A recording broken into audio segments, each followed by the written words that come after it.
অনেক দিন পরে আজকে আপনাদের সাথে চা রুটিটা শেয়ার করতেছি। অনেক দিন বলতে প্রায় 1 মাস পরে। হ্যালো এভরিওয়ান, আসসালামু আলাইকুম। আশা করি সবাই ভালো আছেন, আমিও ভালো আছি। তো সকালের এই যে চা আর রুটি অনেক দিন ধরে খাওয়া হয় না, তো ভাবলাম আজকে যেহেতু চা করছি, চা তো প্রত্যেক দিনই বানানো হয়, তো রুটি খেতে মন চাইছিল। তো এই জন্য নিচে যখন আর কি যে দোকানে দিতে নিয়ে আসছে, আমাদের বাসার নিচেই কিন্তু মুদি দোকান, তো ওনাদের কাছ থেকে হচ্ছে গিয়ে সিয়াম যে রুটি নিয়ে আসছিল। তো এখানে চা রুটি খেয়ে আমি দুপুরে রান্নাবান্না বসিয়ে দিয়েছিলাম, আগে থেকে ডালটা বসিয়ে দিয়েছিলাম। তো ডাল হয়ে গেছে, ডালটা আমি এখন বাগার দিয়ে দিব।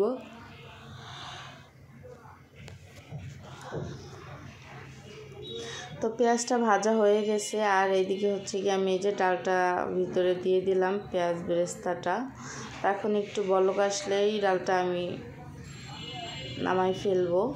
তো এখানে হচ্ছে গিয়ে আজকে হচ্ছে ইলিশ মাছ দিয়ে আলু দিয়ে রান্না করব। প্রথমে ভেবেছিলাম যে মাছটা শুধু ভুনা করব, আর তারপর ভাবলাম যে ওরা যেহেতু ইলিশ মাছটা কাটা বেশি, তো হয়তো বা 2-1টা আলু দিলে ওদের জন্য ভালো হবে।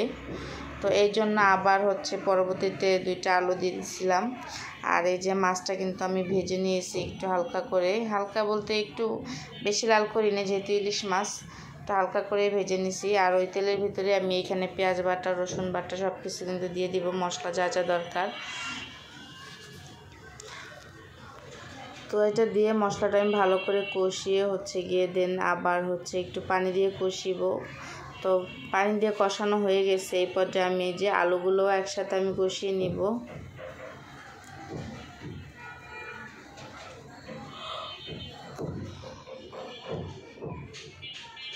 তো এখানে আমার মশলাটা কষানো হয়ে গেছে, আর সাথে আলুটাও কষানো হয়ে গেছে। এখন আমি পরিমাণ মতো আর কি যতটুকু ঝোল রাখবো অতটুকু পরিমাণে পানি দিয়ে দিব এখানে।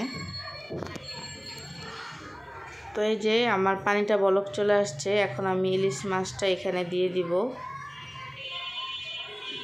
আর ইলিশ মাছটা কিন্তু সরিষা ইলিশ রান্না করলে, ইলিশ মাছ যেভাবেই কেউ খায় না কেন, যারা পছন্দ করে ইলিশ মাছ, তাদের যেভাবেই রান্না করুক ওইভাবেই ভালো লাগবে।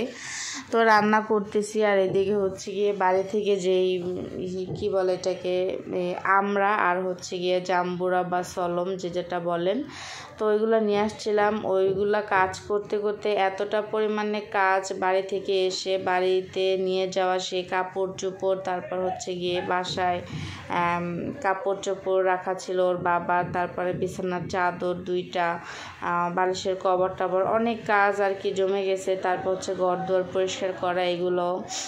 তো এইগুলো করতে করতে হচ্ছে গিয়ে আমড়াগুলো কাটারও সময় পাইতেছি না, খাওয়ারও সময় পাইতেছি না।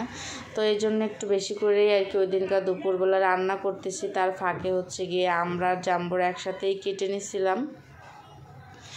তারপর হচ্ছে গিয়ে একটু বিট লবণ আর হচ্ছে গিয়ে মরিচ, টালা মরিচ, আর হচ্ছে গিয়ে তেল দিয়ে জাম্বুরাটা বানিয়ে নিছিলাম। আর বিট লবণ আর হচ্ছে গিয়ে মরিচ দিয়ে আমি হচ্ছে গিয়ে আমড়াটা মাখিয়ে নিয়েছিলাম। আর আমড়াটা কয়েকদিন ঘরে থাকায় এতটা পরিমাণ মজা লাগছে খেতে, যা বলার বাহিরে আর কি, অনেক মিষ্টি লাগছে।